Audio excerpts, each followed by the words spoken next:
Sunni Americans has been killed, and here comes the president now.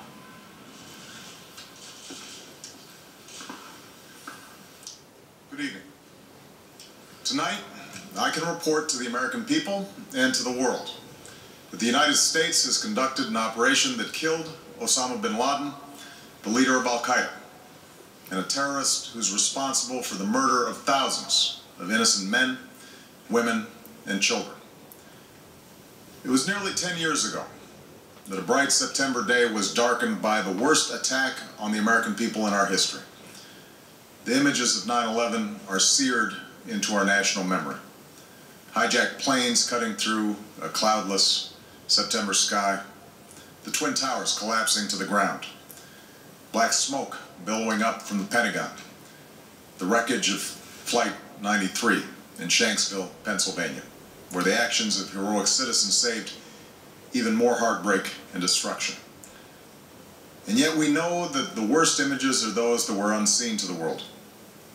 The empty seat at the dinner table, children who were forced to grow up without their mother or their father, parents who would never know the feeling of their child's embrace, nearly 3,000 citizens taken from us, leaving a gaping hole in our hearts. On September 11th, 2001, in our time of grief, the American people came together. We offered our neighbors a hand, and we offered the wounded our blood. We reaffirmed our ties to each other and our love of community and country. On that day, no matter where we came from, what God we prayed to, or what race or ethnicity we were united as one American family. We were also united in our resolve to protect our nation and to bring those who committed this vicious attack to justice. We quickly learned that the 9/11 attacks were carried out by Al-Qaeda, an organization headed by Osama Bin Laden, which had openly declared war on the United States and was committed to killing innocents in our country and around the globe. And so we went to war against Al-Qaeda to protect our citizens, our friends, and our allies. Over the last 10 years, thanks to the tireless and heroic work of our military and our counterterrorism professionals, we've made great strides in that effort. We've disrupted terrorist attacks and strengthened our homeland defense. In Afghanistan, we removed the Taliban government, which had given bin Laden and Al-Qaeda safe haven and support. And around the globe, we worked with our friends and allies to capture or kill scores of Al-Qaeda terrorists, including several who were a part of the 9/11 plot. Yet, Osama Bin Laden avoided capture and escaped across the Afghan border into Pakistan. Meanwhile, Al-Qaeda continued to operate from along that border and operate through its affiliates across the world. And so shortly after taking office, I directed Leon Panetta, the director of the CIA, to make the killing or capture of bin Laden the top priority of our war against Al-Qaeda, even as we continued our broader efforts to disrupt, dismantle, and defeat his network. Then, last August, after years of painstaking work by our intelligence community, I was briefed on a possible lead to bin Laden. It was far from certain, and it took many months to run this thread to ground. I met repeatedly with my national security team as we developed more information about the possibility that we had located bin Laden hiding within a compound deep inside Pakistan. And finally, last week, I determined that we had enough intelligence to take action and authorized an operation to get Osama bin Laden and bring him to justice. Today, at my direction, the United States launched a targeted operation against that compound in Abbottabad, Pakistan. A small team of Americans carried out the operation with extraordinary courage and capability. No Americans were harmed. They took care to avoid civilian casualties. After a firefight, they killed Osama bin Laden and took custody of his body. For over 2 decades, bin Laden has been Al-Qaeda's leader and symbol, and has continued to plot attacks against our country and our friends and allies. The death of bin Laden marks the most significant achievement to date in our nation's effort to defeat Al-Qaeda. Yet his death does not mark the end of our effort. There's no doubt that al-Qaeda will continue to pursue attacks against us. We must, and we will, remain vigilant at home and abroad. As we do, we must also reaffirm that the United States is not and never will be at war with Islam.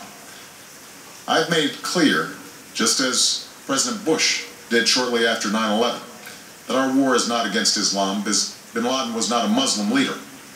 He was a mass murderer of Muslims. Indeed, al-Qaeda has slaughtered scores of Muslims in many countries, including our own. So his demise should be welcomed by all who believe in peace and human dignity. Over the years, I've repeatedly made clear that we would take action within Pakistan if we knew where Bin Laden was.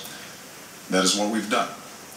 But it's important to note that our counterterrorism cooperation with Pakistan helped lead us to Bin Laden and the compound where he was hiding. Indeed, Bin Laden had declared war against Pakistan as well and ordered attacks against the Pakistani people.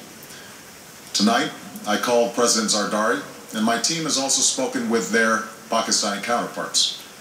They agree that this is a good and historic day for both of our nations. And going forward, it is essential that Pakistan continue to join us in the fight against al-Qaeda and its affiliates. The American people did not choose this fight. It came to our shores and started with the senseless slaughter of our citizens. After nearly 10 years of service, struggle, and sacrifice, we know well the costs of war. These efforts weigh on me every time I, as Commander-in-Chief, have to sign a letter to a family that has lost a loved one, or look into the eyes of a service member who's been gravely wounded. So Americans understand the costs of war. Yet, as a country, we will never tolerate our security being threatened, nor stand idly by when our people have been killed. We will be relentless in defense of our citizens and our friends and allies. We will be true to the values that make us who we are. And on nights like this one, we can say to those families who have lost loved ones to al-Qaeda's terror, justice has been done. Tonight we give thanks to the countless intelligence and counterterrorism professionals who've worked tirelessly to achieve this outcome. The American people do not see their work nor know their names, but tonight they feel the satisfaction of their work and the result of their pursuit of justice. We give thanks for the men who carried out this operation, for they exemplify the professionalism, patriotism, and unparalleled courage of those who serve our country. And they are part of a generation that has borne the heaviest share of the burden since that September day.